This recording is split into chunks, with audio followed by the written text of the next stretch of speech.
Marina, e a adoção?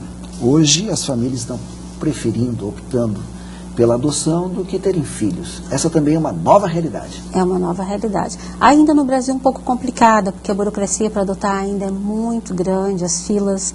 Apesar de nós termos um paradoxo, né? Porque nós temos muitas crianças para serem adotadas e temos filas imensas para adoção. Pois é. Né? Uma grande complicação isso. Mas ainda eu vejo que nós temos que amadurecer muito toda a organização para adoção, porque ainda a gente vê muitos pais muito imaturos para adotar, como se fosse numa loja comprar uma mercadoria que, se não der certo, querem devolver. Então a gente tem muitas crianças que já passaram por 1, 2, 3 lares. Imagina o trauma e o sofrimento dessas crianças. Muito traumatizante. Então a gente vê ainda que os casais precisam ser muito mais bem preparados, né? É como aquele caso que a gente teve aqui no Brasil, que fizeram a fertilização, queriam gêmeos, veio trigêmeos, eles queriam dar um para adoção. Que absurdo. Né? Um absurdo, quer dizer, então não, essa roupa eu não gostei, então vou devolver. Criança não é mercadoria. Criança não é mercadoria. E isso a gente vê na questão da adoção também. Tem aquela fantasia de, eu vou adotar, vai lá ver aquela criancinha linda, né? E aí se apaixona e leva e adota a criança. Só que eles esquecem que muitas dessas crianças já vêm de um histórico de sofrimento. Muitas passaram por violências. Crianças assim, elas vão exigir muito dos pais adotivos um amor incondicional, no sentido de que vão precisar de atendimento psicológico, orientação constante, porque essas crianças vão trazer comportamentos, e não porque elas são adotadas, mas porque elas já passaram por muitas situações de sofrimento. Bom, já que o assunto são configurações familiares, as novas configurações, Marina, no Brasil, segundo dados da ONG Gay Lawyers, eu acho que é isso, estima-se que quase 10% da população seja homossexual, ou seja, aproximadamente 16 milhões de pessoas.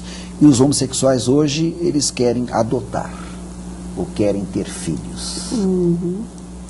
Nós temos até um caso aqui em Santa Catarina, que ficou bem famoso em Blumenau, né, de 2 psicólogas, inclusive uma delas estudou comigo na universidade, a Carla Cunhoto, e elas são casadas. Que buscaram na justiça, né? Isso, e quem gestou foi a Carla, né? E aí conseguiram constar o nome das duas como mãe das crianças. E eu achei muito interessante a maneira como elas lidaram com a situação, né? Talvez por serem psicólogas. Então elas definiram muito claramente os papéis com as crianças. Eu acho que isso é muito importante a gente saber. Então o homossexual deve ou não deve adotar? Depende, ele tem que passar pela mesma preparação de qualquer casal. Um crivo, Como qualquer casal que vai adotar, ou como a preparação de qualquer casal que pretende ter filho. Eles têm que saber lidar com essa situação toda, né? E esse exemplo ali de Blumenau, dessa minha colega, eles acharam uma forma, né? A Carla, as crianças entendem como a mãe, então chamam de mami. E a Michele, a Pami, que seria o pai, e Michele. E eles têm muito claro as duas colocações, quem coloca mais limite, quem mais a maternagem. Isso está muito claro na cabeça das duas psicólogas. Mas e a sociedade? A sociedade que ainda não está madura o suficiente para aceitar esse tipo de coisa.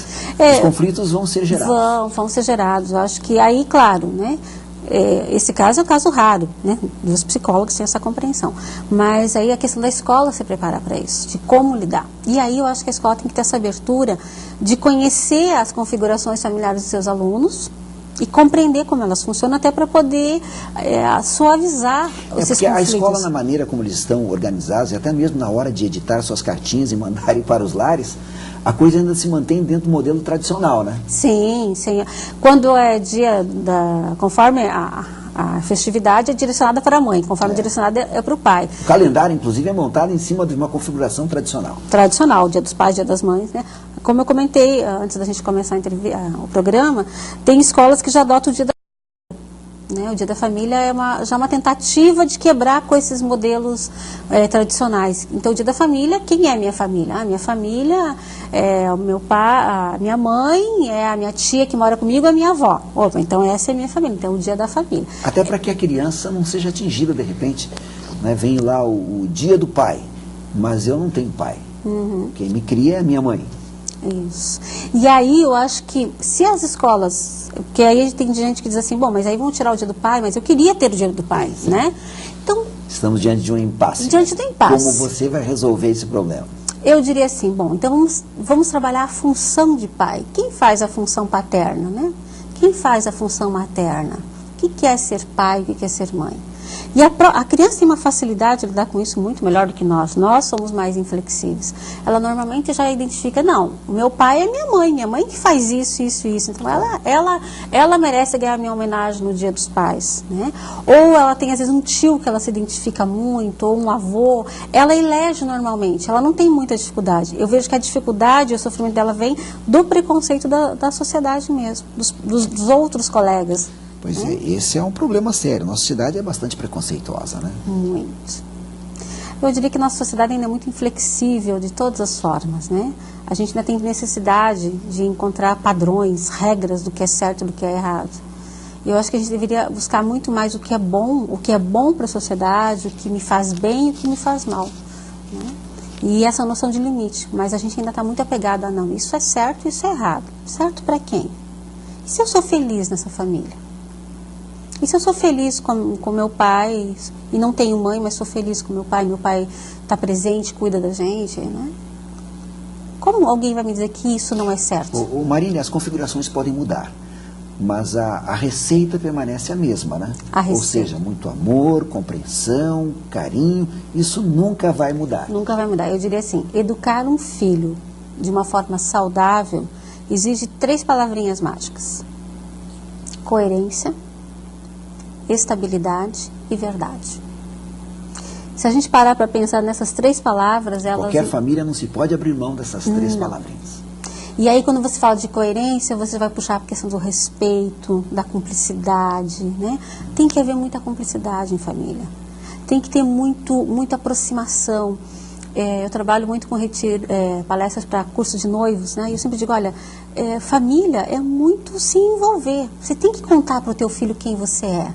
Você tem que contar para a tua criança qual é a história dela. Se eu adotei, qual é a tua história? Isso não é da minha barriga. Claro. Você foi gestado no meu coração, você foi desejado, foi amado, foi esperado por mim, né? Então, a criança sabendo a história dela, ela tem muito mais condições de poder lidar com a realidade e com o mundo dela.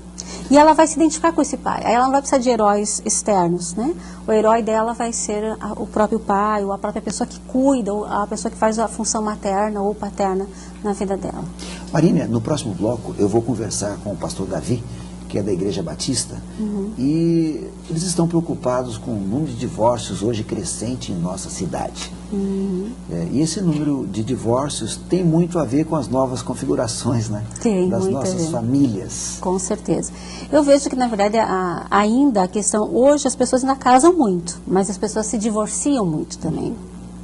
E ainda porque tem uma busca imatura de achar que vai encontrar a sua metade da laranja, né? A outra metade. A gente tem que entender que ninguém é metade de ninguém. Você que tem conversado bastante com os noivos, você considera que hoje essa moçada que está casando, indo para o altar, eles estão maduras para enfrentar, chamamos de família, de lar? Te digo com toda a segurança que não estão. Ainda vão no afã da paixão. E quanto mais jovem, mais aquela sensação de que comigo tudo vai dar certo. Eu mudo. Não, comigo vai ser diferente. Comigo ele vai ser diferente. Não é diferente. Existe uma questão chamada maturidade, de você entender que eu preciso ser uma pessoa inteira para mim, e saber cuidar de mim, estar bem comigo para daí estar com a outra pessoa, né? E aí isso ainda a gente vê muito a questão ainda de casamento ainda por gravidez, ainda tem, né? Tem a questão da paixão, da juventude. E às vezes até por interesses, né? A fantasia de que, vai melhorar meu status social, vou melhorar de vida. Então, vários motivos que levam ao casamento que não são os motivos ideais. E aí nós temos os divórcios. Marília, sempre é muito bom conversar com você. Eu que agradeço, adoro conversar. Sempre trazendo informações valiosas e aconselhamentos que o nosso público da TV Brasil Esperança gosta de acompanhar e receber. Marília, manda um recado, então, para as famílias que estão nos assistindo, sobre as novas configurações, né? Eu acho que o importante é que todas as famílias, independente da sua configuração, elas entendam que ser família é se importar um com o outro, é desejar estar um com o outro e cuidar um do outro. Isso é ser família, né? E esse cuidado independe se você não tem pai ou não tem mãe, mas aceitar a sua própria realidade e tornar essa realidade uma verdadeira família. Bacana, que o Papai do Céu te abençoe e continue te abençoando nesse trabalho fantástico que você faz. Qual o teu endereço eletrônico, telefone? Olha, eu estou atendendo aqui em Joinville a cada 15 dias, né? Aqui na rua Alexandre Chilem, sua vizinha aqui bem pertinho, né? Na Alexandre Chilem 387. O telefone para marcar consultas é 8483-1510. Aí fala direto comigo, porque eu ainda não tenho secretária aqui, estamos começando. E quem quiser pode visitar meu site. E lá tem o e-mail direitinho, que é www.psicoespacovida, né? Sem o cedilha.com.br. Bacana! Essa é a TV Brasil Esperança, preocupada com a família, preocupada com vocês. E nós seguimos no campo da informação do jeito que você gosta. Daqui a pouquinho nós já voltamos.